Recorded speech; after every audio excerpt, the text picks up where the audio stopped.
Hello, hello. Do we have folks joining? Audrey, Stephanie, I guess I forgot to ask, am I going to be able to see people as they join? No, you won't be. Okay. You'll just see the numbers go up on the participants down below. Make sure I can see that. Oh, there we go. All right, 27, we're doing good. So thank you everyone for joining us. I guess we should wait just a few more minutes here, see if we get a few more people logging in over the next couple of minutes. But just so excited to have everyone here for another edition of the Tell Me More lectures. See, going up still a little bit. Wait another minute or so. But just thrilled to have everyone here just a couple weeks before Thanksgiving holidays, going into all the winter holidays. I know this can be a crazy time of year as all of that is ramping up. And so just so appreciative for everyone for taking a few precious minutes out of their day to join us. And I think I know it is 100% going to be worth your while, having been given a little preview of what the magnificent Cristina Might has in store for us. I am going to get started here. My name is Kelly Cervantes, and I have the honor of hosting, moderating our lecture this evening. I am the chair of the board for Cure Epilepsy. My daughter Adelaide was born in 2015. Had infantile spasms, epilepsy, was undiagnosed, whole slew of symptoms. We were seen by the Undiagnosed Diseases Network at Duke. And in fact, her brain is currently somewhere in Texas, still awaiting test results from UDN services. She passed away in 2019. And so we're hoping to postmortem, still figure out, but as a UDN family, personally, just incredibly grateful to this organization and this group of people.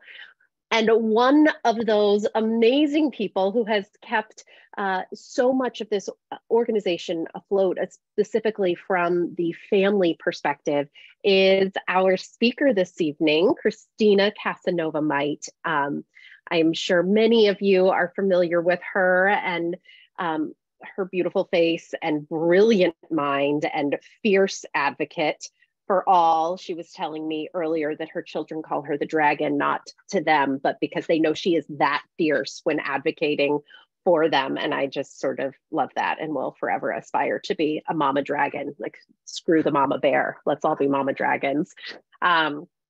Cristina is from San Juan, Puerto Rico. She holds a Bachelor of Science in Industrial Design and an MBA, all from Georgia Tech. She has been an entrepreneur for 20 years and sort of stumbled into healthcare advocacy and biomedical research 15 years ago when her eldest son was born and entered this medically complex, undiagnosed world. She is an active member of the Industrial Designer Society of America and has been a ferocious advocate for rare disease and social impact. She serves on the Community Advisory Board for the Rare Undiagnosed Network, Rare X, RTW Charitable Fund, and Prosper Birmingham. She successfully advocated for legislation at the state and federal level, spoken on Capitol Hill multiple times, served as the public policy co-chair for the Every Life Foundation, an unprecedented 4 times, and begins a 3-year term on the Every Life Foundation Board of Directors this December, though I'm not quite sure how she has time to do that, because she has also just started her own company called, it's Welcome Co, is that right? And everyone should absolutely go look into this company. It is taking the disability devices that are so necessary and adding personality to them and making them more accessible, more friendly, and more familiar, especially for the people who need them most. Without further ado, I give you Cristina Might. Thank you, Kelly. I feel, just incredibly honored to be here today, and so grateful to everyone here. The UDN has always been a great love of mine, as has the undiagnosed patient community, and I love a fellow dragon mama anytime I can get to hang with one. Sorry, 1 second. Like, of course, I'm sorry. Worries at all. These things happen. You'll probably see my dogs flitting in and out. I ship the kids off next door, but the dogs, there's only so much you can do about them. I apologize. My pets are the joys of working from home, so I apologize. Well, this is,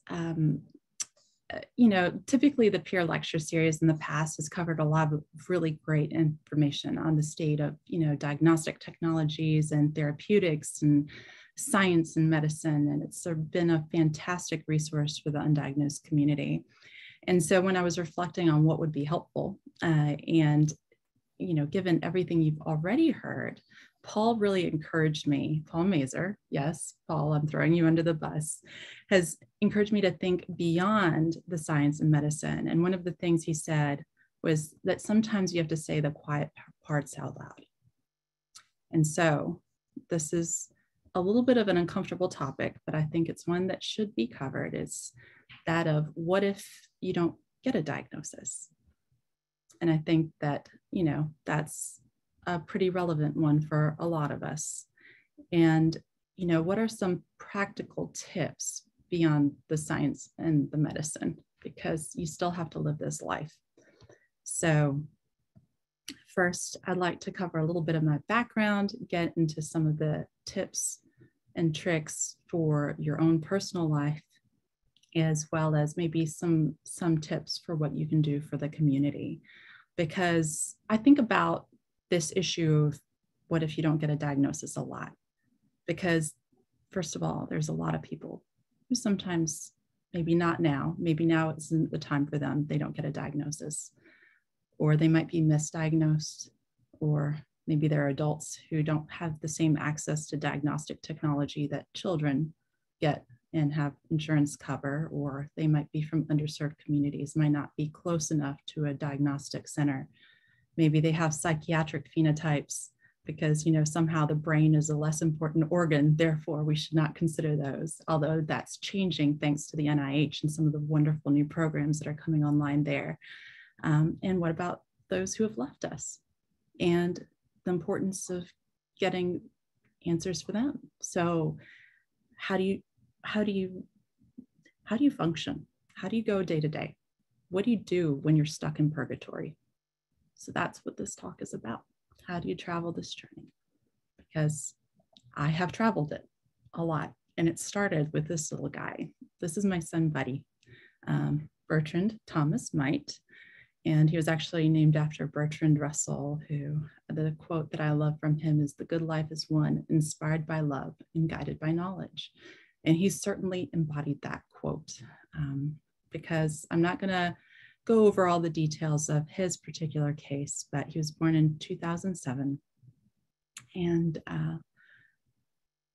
something was wrong or not quite right pretty right away. And that kind of launched us off into an odyssey, a diagnostic one, which you are all very familiar with, including, the NIH. And you can see, I think you can spy Lynn Wolfe and Carlos Ferreira right behind him in this picture that was taken at ACMG in 2015, I believe. And in 2014, he actually got a diagnosis. He was one of the first, actually in 2012, but this was in 2014. That was when the cohort study went underway. We had worked so long and so hard with getting him a diagnosis that when it first happened, it was like, oh, wait, now what? Oh, we just started a different odyssey. We started one of developing a community and of developing a therapeutic. So really, it was an odyssey, but we were still on an odyssey. It hadn't really changed. And then while we were in the midst of the therapeutic odyssey, I started my own diagnostic odyssey towards the end of his life.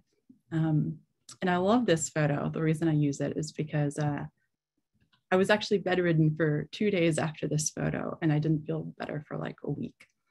And I haven't shared a lot about my own journey. I mention it from time to time, but you know, honestly, a lot of people don't really seem to care, even if they say they do. And I think that's an issue that a lot of undiagnosed adults feel, because it's just, you know, maybe a lot of our conditions tend to be later onset. People, you know, when you're an adult with an undiagnosed condition, you not only have the diagnostic concerns, you also have basic life needs and concerns on your day-to-day, such as like, how do you pick up your medication if you can't drive?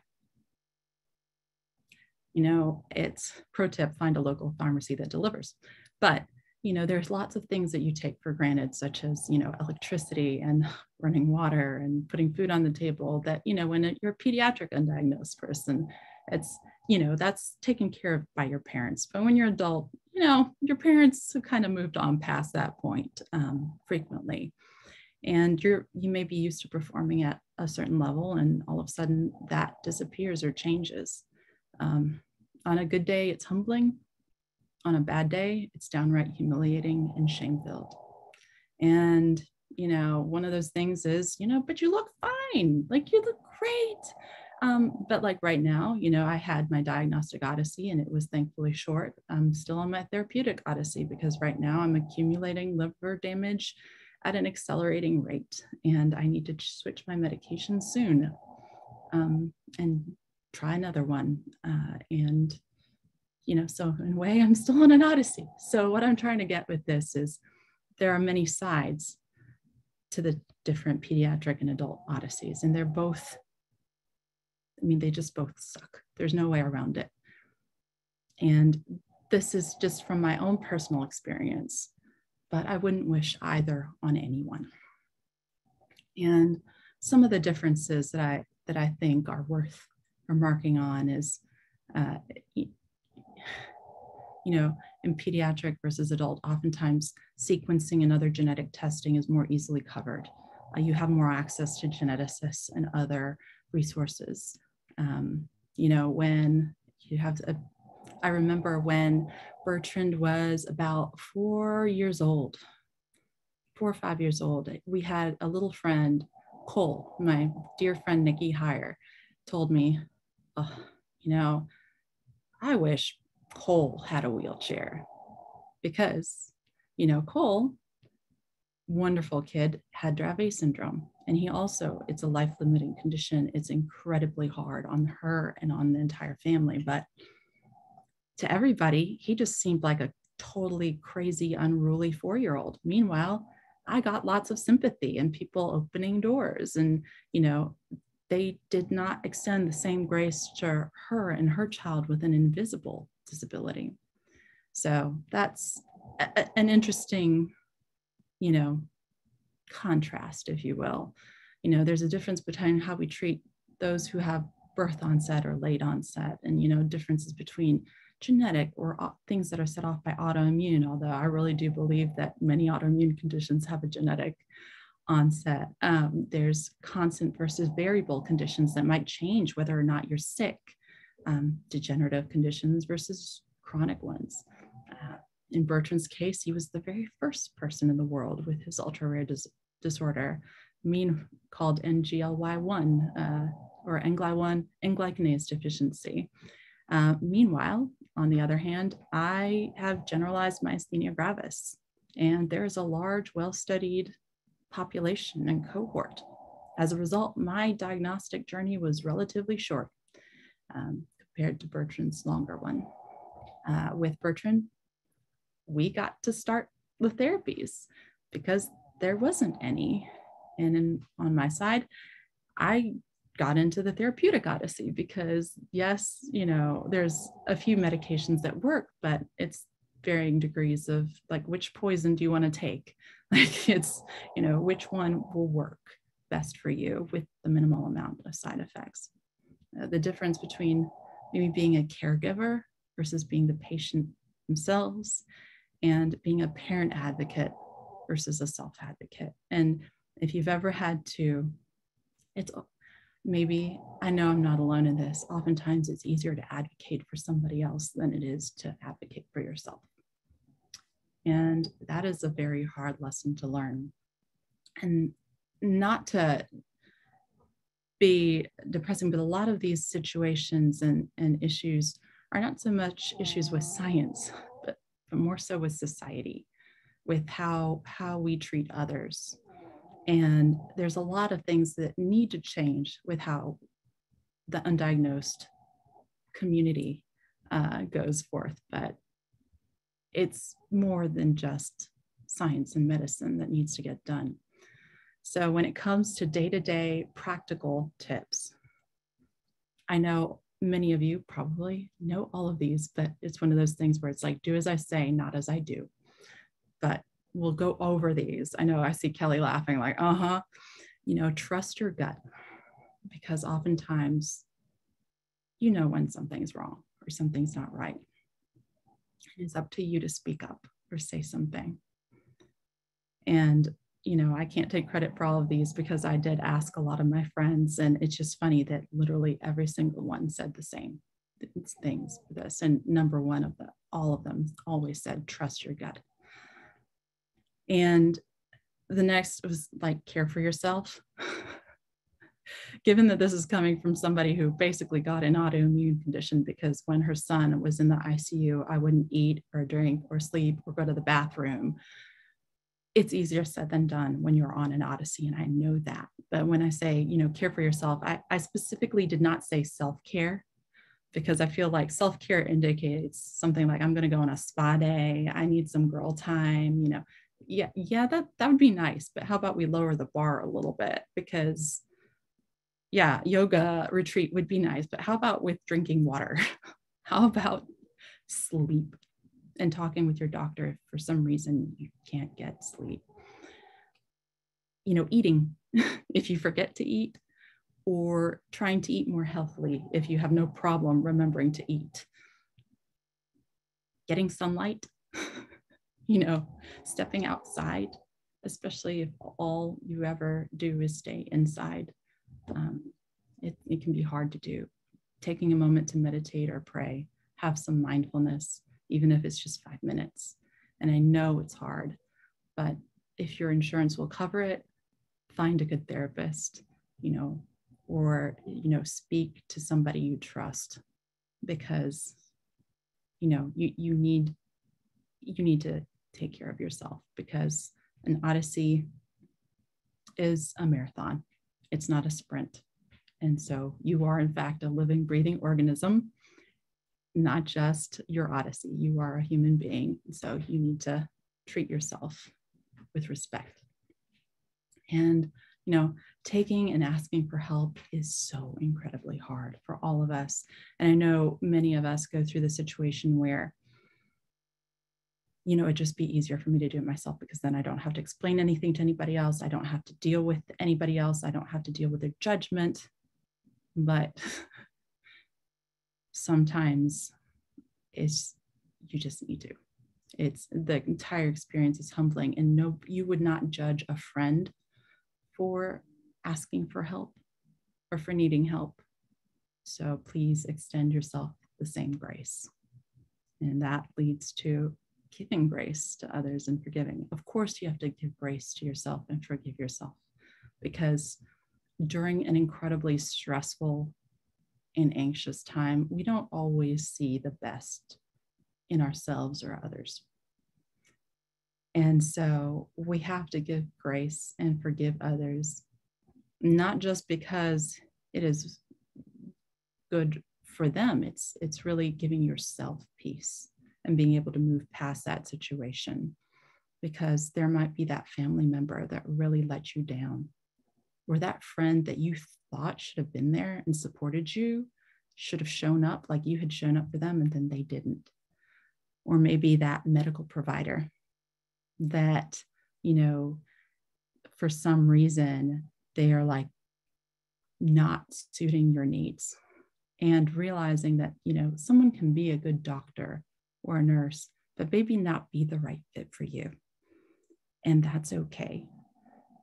Some relationships, be they a service provider or personal relationships or even work relationships, just because you're not a good match doesn't mean that they're evil or that, we need to burn everything to the ground. Sometimes it just, we're all stressed a little bit.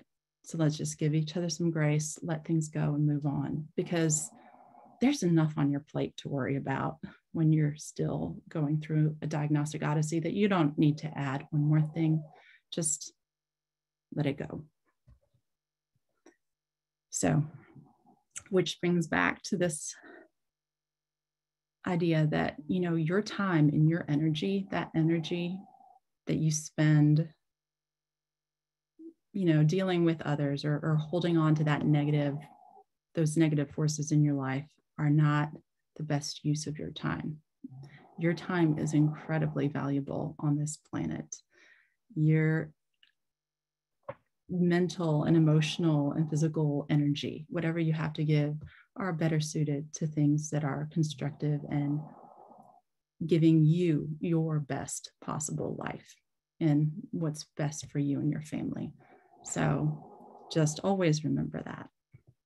And now thinking about community, what you can do when you're undiagnosed and,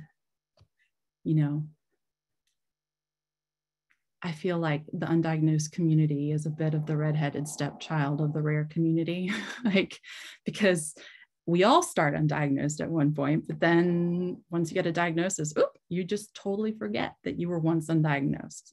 And I think your stories are powerful because you can remind the rest of the rare community and others that maybe once upon a time they were undiagnosed too, and that they should still care about this situation and about furthering the science and furthering policy and other initiatives that help the greater community. And I am incredibly biased, as Kelly mentioned, Kelly is an amazing storyteller. If you have not seen her blog, please check it out. It's fantastic. But, I think when your time and energy are limited, as they are, because they are precious, for me personally, I've found that policy work has been some of the most impactful use of my time as a rare disease advocate, as a caregiver, as a parent, as a patient. And, if you do have any time, I highly encourage you to check out EveryLife or just any other organization that does policy work that you might be interested in, because I was so incredibly intimidated by the thought of it. I'm the least political person, I'm just saying that. I don't feel comfortable with it. I'm I don't even want to listen to the news. It is not something that comes naturally to me. But, when it comes to something that I really care about, and I certainly really care about rare diseases and about the undiagnosed, I think that that's worth it. And you'd be surprised at how easy it is. I'm still surprised at how easy it is. I'm surprised at how many people will listen and actually do care. And, if honestly, if I could do it, you can too. Because we were able to pass multiple pieces of legislation at the state level. Honestly, state legislation is super easy. And why that's important is that, Medicaid policy is state by state. And so being able to impact that goes a long way onto whether your care is improved and also the care of those who come after you. Same thing with federal legislation. You would be surprised, but your voice matters. And there are so many things, so many avenues that you can find to tell your story and to make a greater impact, not just for you and your own family, but for everybody else now and in the future, so that they don't have to struggle through this odyssey that we all have. There's agency policy that needs to get changed and impact. And again, your story incredibly matters with all of these, as well as with others, such as your local media, insurance, et cetera, because like I've said before, a lot of these issues that we face as a community are actually not science or medicine. They're actually related to society and to things like public policy. And think about this. Let's say everything went well and you were able to get diagnostic technology did exist, but the policies weren't there to make it so you could get access to that, or that your insurance would pay for that, or, you know, let's say there was a therapy for your particular condition, but you didn't have access to the diagnostic technology. You couldn't get your insurance to cover the drug, and it's $100,000 a year, or maybe the pharmaceutical companies don't have the incentives in place for them to even pursue the manufacturing of that drug. It's like, if a tree falls in a forest, does anybody hear it? It's, you know, if a drug exists, but no one can take it, you know, does it really, I mean, what good does it do any of us? So there is as unempowering as the diagnostic and therapeutic odysseys can be, and being undiagnosed can feel, there's something incredibly empowering about being able to affect such massive change as such a tiny drop in the ocean.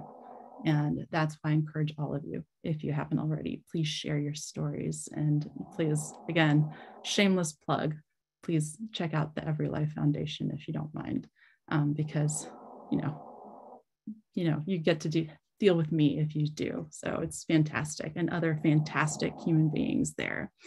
So I'm going to also kind of not to hopefully relieve your anxieties that there's always going to be another Odyssey. I feel like it's just life. There's the diagnostic ones, there's the therapeutic ones, there's personal ones, professional ones. And that's not to belittle the struggles that you're currently going through.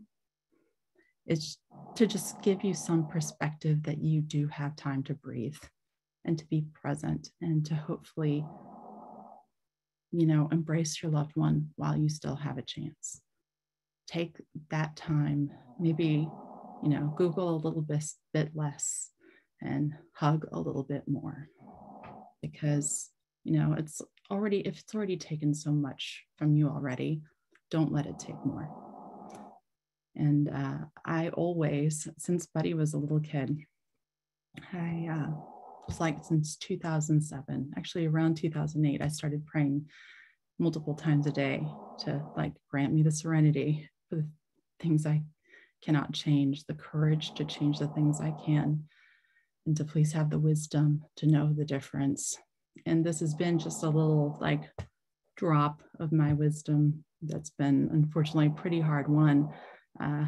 And, you know I don't know anything by any stretch of the imagination, and I'm hoping that we can have a conversation now to maybe learn more about your experiences and what some of your advice is. And I certainly want to hear some of Kelly's, because I know she has so much to share. So I hope all of you on this call will feel free to email me or call me or let me know if you have any questions. And now hopefully we can start chatting, and I want to hear some of what Kelly has to say too. Oh my goodness, Cristina, that was just amazing. I like writing down notes as you're going, but the Google less and hug more just hit me so hard, because I do, it's so hard. We're drowning in our odysseys. We are drowning in the insurance claims and in the therapies and in the doctor's appointments and in our own anxiety and depression that is swirling around with all of it, all these comorbidities. And it can be really hard to take that moment and be present. But whether you are advocating for someone else or for yourself, stopping for a moment and just appreciating where you are. And that's something I wish I would have done with my daughter, because she had a neurodegenerative condition. And because of that, she just continued to slip away from us over the course of the 4 years of her life. And that meant that it was never as good as it was the month before. But the month before, I was always so upset and discouraged, or, trying for something wishing that something existed that didn't. And by the time I could appreciate what there was, we'd already lost it. And so that just really, that piece of advice just really hit me hard, and is something that I hope that I remember to do now with my children, my surviving children. To appreciate those moments, because I think it is really hard. I think that was one of the greatest pieces of advice I ever got. My dear friend Carrie Austria had recently lost her daughter Hannah to Gaucher's disease. And she told me, Cristina, this was back in 2015 when Buddy had, shortly after he'd been diagnosed, and I'd had my other, I had my other two kids at that point. And she said, Cristina, the advocacy, all of this, it will be there. It's going to be there later. The smiles might not. And that really hit home for me also, because I realized I had been missing out, not just on some of Buddy's moments, but also my other two kids' moments as well. And, that led to some, not reprioritization, because my priorities were set, just maybe how I was allocating my time was not necessarily in line with that. And, it just seems so hard when you're in it to do that. Yeah, impossible sometimes. I wondered while you were talking, is there anything that you've learned while advocating for yourself that you wish you would have known when you were advocating for Buddy? I know that you probably learned so much while advocating for Buddy that helped you on your current Odyssey. You got to skip a giant learning curve in the medical lingo, medical advocacy. One of Buddy's lasting gifts for you. But, I wonder, in the reverse, is there anything now that you wish you would have known then? I don't know. I feel like I wish I'd had a little bit more compassion, because as a advocate, oftentimes I'd keep saying kids. We got to help these kids. Not intentionally, but I was coming as a parent. And now, I just feel the undiagnosed journey so acutely when you're as an adult. I wish I'd done that a little bit differently. And now I certainly try to be very clear that it's for everybody, not just for kids, because, it's just, it sounds horrible. I didn't realize how easy it was to advocate for my child until I realized, oh, it's so much worse when you can't, you're like a mess. So I don't know. I feel like and I think there's like a built-in, I think there's like a built-in empathy or compassion for children in our society that we do not grant to adults. Children are helpless, and I think a lot of times when it comes to illness, rare disease, undiagnosed in adults, there is anything that is later onset, there is this thought of like, well, did they do something to deserve that? And there's this, and that's not the case. But you're already starting from behind the eight ball, and that just that's really unfortunate. And I think that's a good reminder for all of us. It's, especially as the parents, that, to remember that there is a whole community of every age out there that we are advocating for. Well, and one of the things that really struck me when I was advocating on behalf of Bertrand and, just purely kids. Now, I was always advocating for everybody, don't get me wrong, but it just, you can't help but let your biases slip through. One of the things that really struck me was that he was a really unlucky kid, because, he was born at a time when, fortunately we did actually get a diagnosis. And, he happened to be, like joked, he was like, great poster child. Like, he was cute.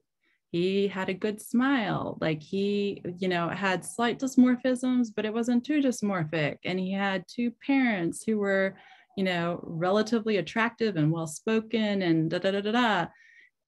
What happened to all the people and all the kids or adults who don't have, like charismatic spokespeople and aren't picture perfect?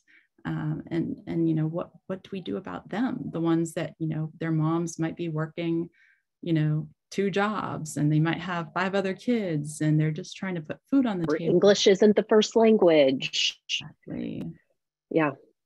So what are we doing about them? How can we make sure that they're not forgotten as well? Because, they matter. Yeah, absolutely. I have a question for you, though, if I can, Okay. Yeah, go for it. Because I know Adelaide still has not been diagnosed to the best of my knowledge, right? That's correct. Yep.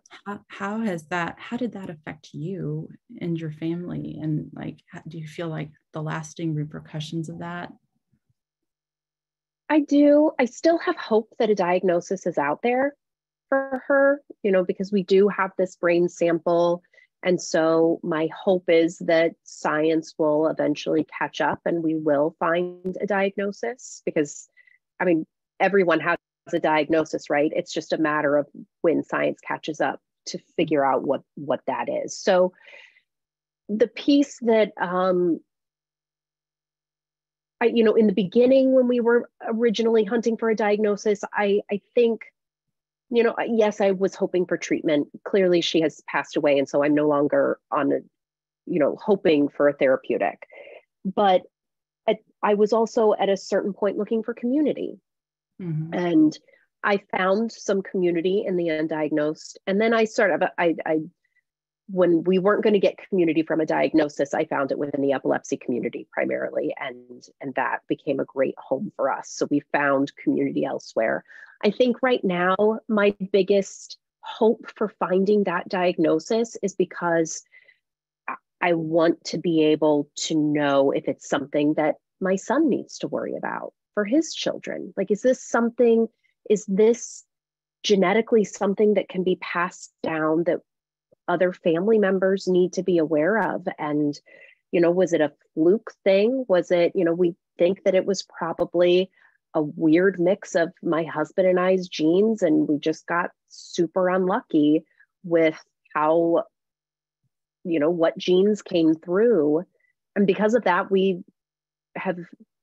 made the decision that we would never have another biological child. And that also really sucks, because we don't know if that's what's at play. But because of the risk, I can't in good conscience put another child through what Adelaide went through. It's not fair to me. So there's a lot of outstanding pieces where I wish it doesn't keep me up at night the way that it used to, but I still hope that one day we get that call. Yeah. Yeah, I do. Well, if it makes you feel any better, we were told when Bertrand was little, oh, it's probably de novo. You guys are not, and so we had my daughter. And then after I had my daughter, we got the diagnosis. It's like, nope, it was inherited. So I was like, we got so lucky. But having that diagnosis did make it possible to have our little boy, our youngest, Winston, healthy. And, it was not just a matter of, it's not that we didn't want to have another child, but you don't want them to suffer, but also you want to be able to give your child the best quality of life that you can. And it's hard when you have multiple affected kids to do that. Yeah, it affects everyone in the family. It's not just the one child that's affected. My son I still see the repercussions of his anxiety, of the experience of having Adelaide as his sister, and he loves her. but there's repercussions on the entire family, and it's that doesn't go unnoticed, and it shouldn't go unspoken either. And so, there are all of these social emotional repercussions that that go along with the mystery, besides just wanting to know. How did getting the diagnosis affect your family and the way that you were advocating for Buddy? Well, honestly, first of all, it gave us the opportunity to find community, which, I'd been very involved in the epilepsy community, and I'm still on all the mailing lists, and I still love them, and I still, care greatly about it. But, having that specific community gave us an opportunity to start looking into more specific therapeutics. And it also gave us a lot of wisdom, because we found patients who were older than Buddy as well, even though they were diagnosed after him. So it was kind of looking into the future and having maybe a more, accurate viewpoint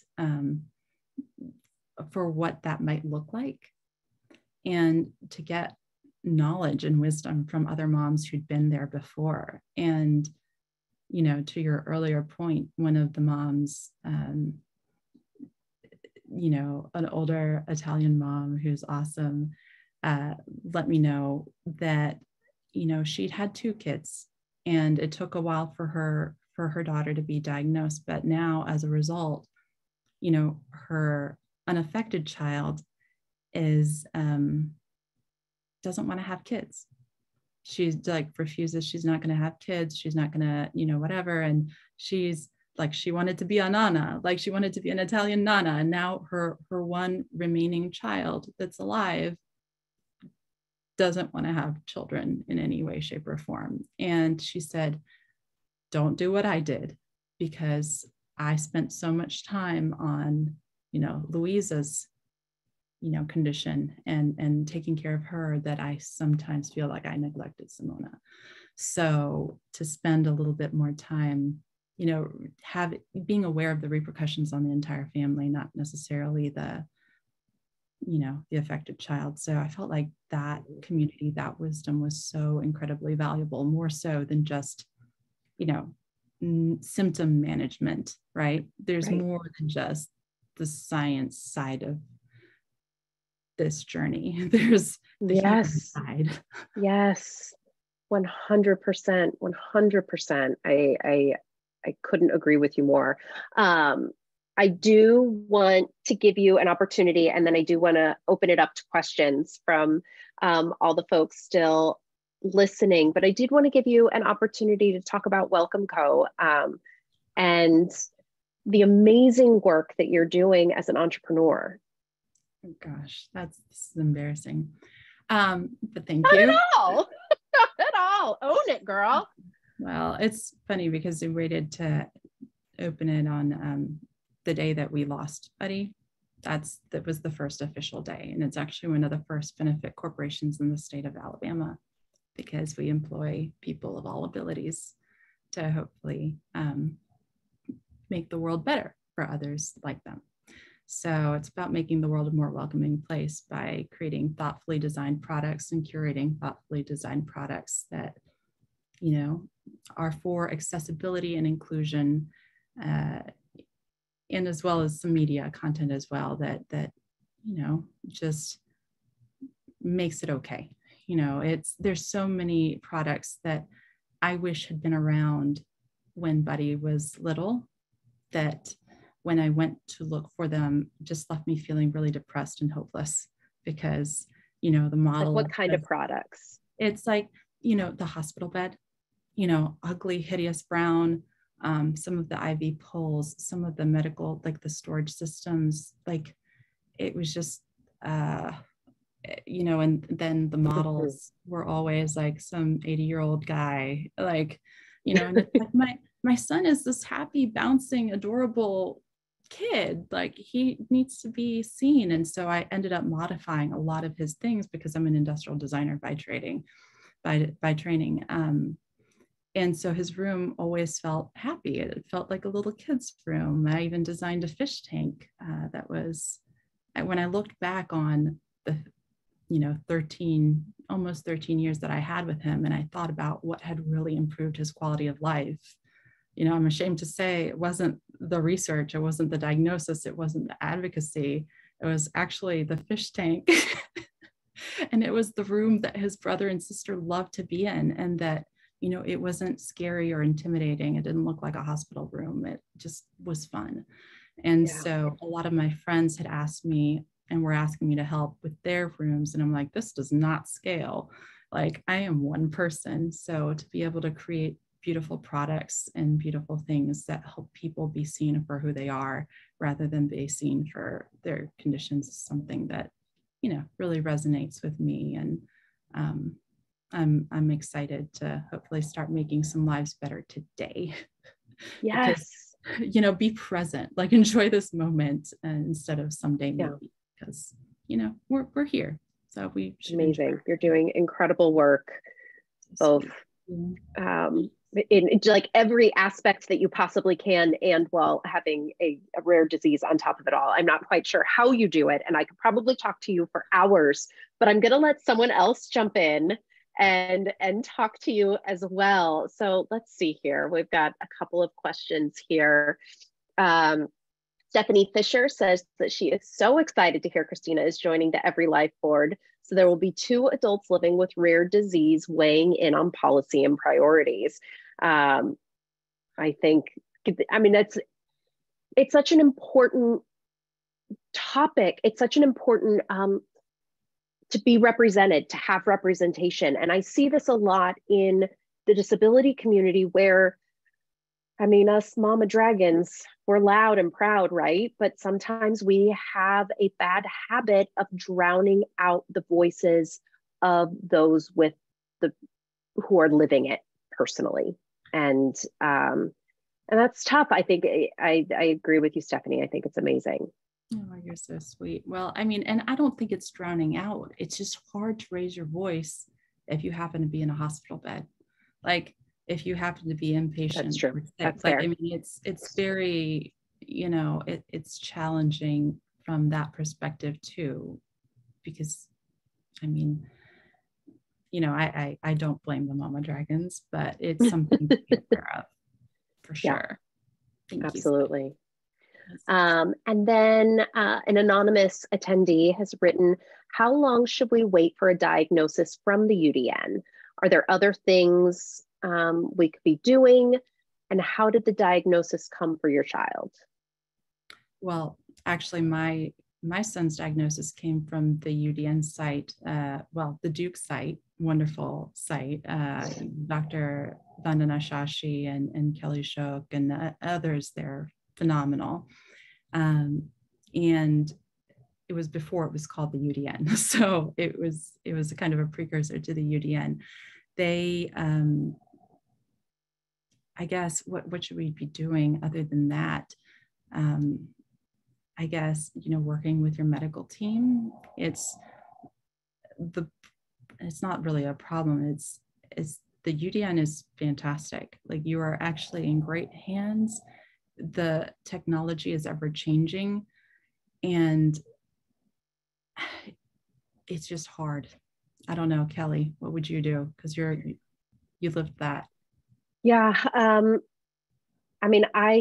Once we got into the UDN, I truly felt like we were turning over every stone that possibly could be. Like, every test under the sun was being done.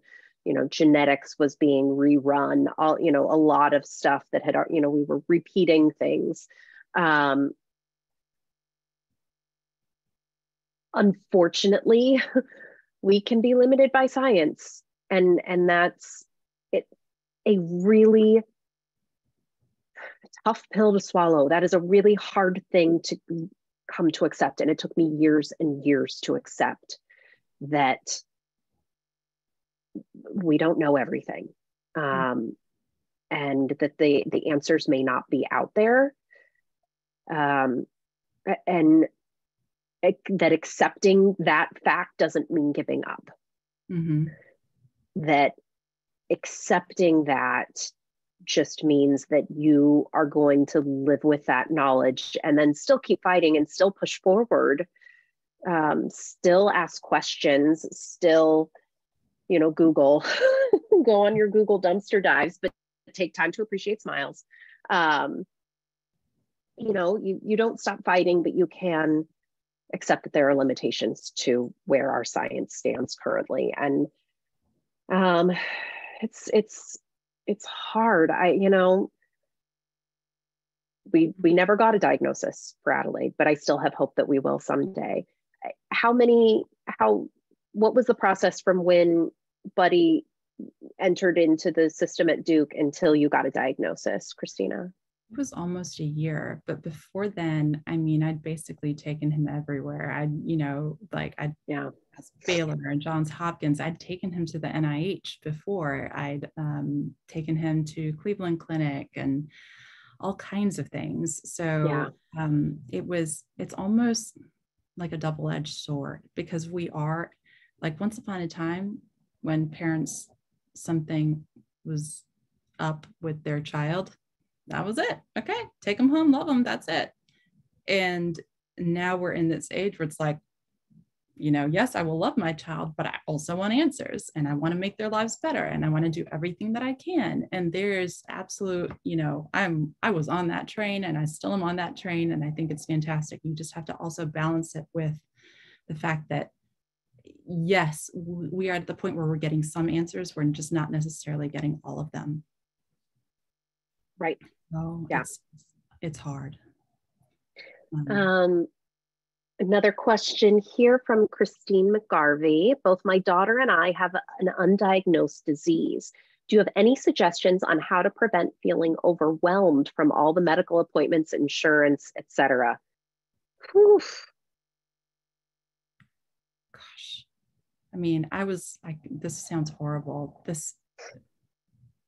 I'm not going to say I was lucky, but I basically got sick as my son passed away. So my heart, I'm going to be sending all the strength and love and anything I can towards your family and to all families, because I honestly don't know what I would have done for Bertrand's early years if I'd also been sick then too. Because it is so incredibly overwhelming just managing, the day-to-day, like feeding yourself, like the medical appointments, the insurance, everything. And, I'm not sure if you've already looked into it, but frequently insurance companies will have an advocate there that you can ask for and request that can help you with getting certain things in place. Your hospital system as well, if most of your appointments are through the same hospital, can do some efforts there. There's some social workers that assist with that also. And I'm sure there might be some other people here on this call who might be able to chime in on that, but just ask for help, because there are people that are paid to help you for this. So use the free help as much as you can, because there's no shame in that. Yeah, absolutely. Yeah, a lot of insurance has like case managers that can help you with a lot of that, and same with the hospital. Those are two resources that we use frequently. Absolutely. Effie Park says, hey, Cristina, I want to comment on how important your point about taking a break from advocacy if one needs. People need permission sometimes, and know there is so much strength in that. It will always be there, and you can go back to it anytime if you choose. It's never giving up. Absolutely. That is so true. And it does. Sometimes I think it feels like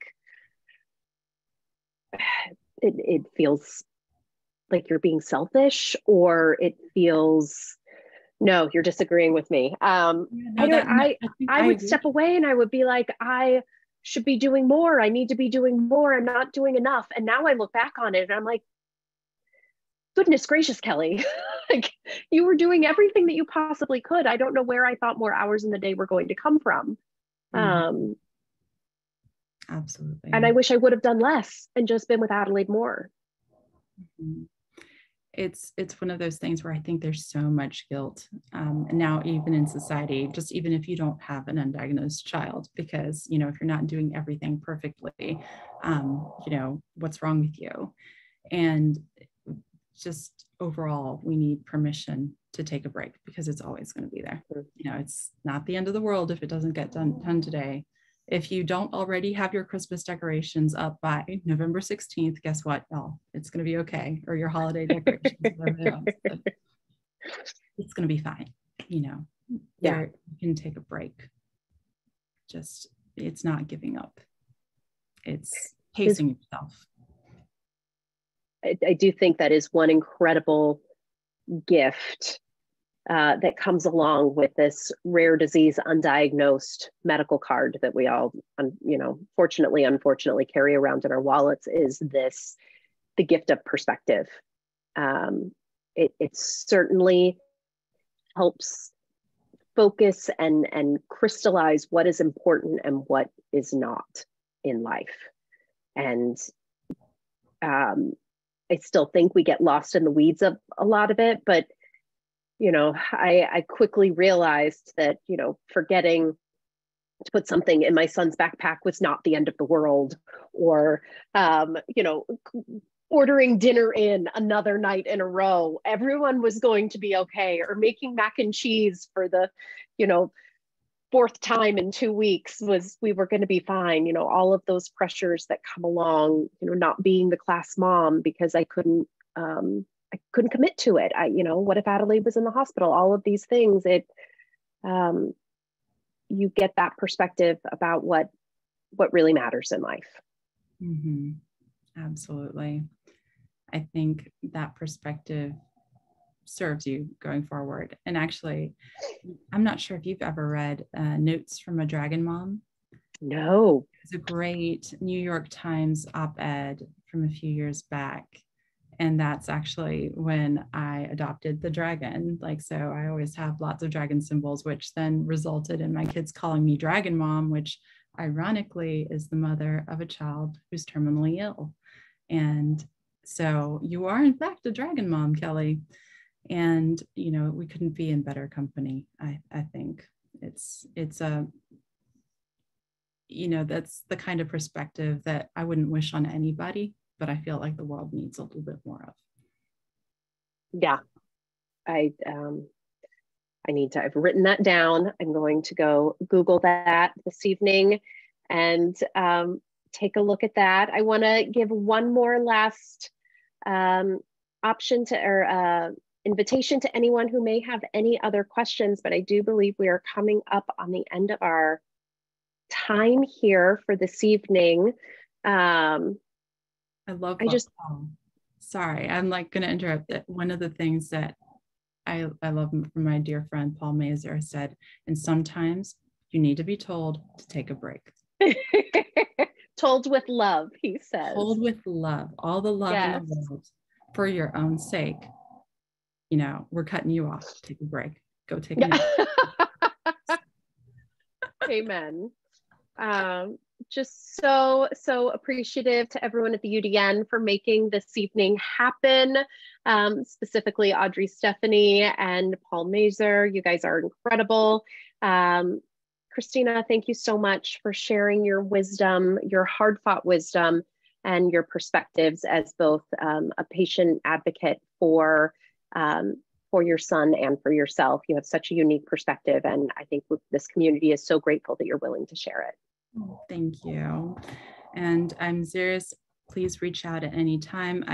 Someone very sweetly asked, how can I learn, Jennifer, how can I learn more about Welcome to Co? And so I put that link in the question and answer box. So thank you for asking, Jennifer. I really appreciate it. And thank you all. It was really great to see everybody again. Amazing. Thank you all. Love. Bye-bye. Bye-bye.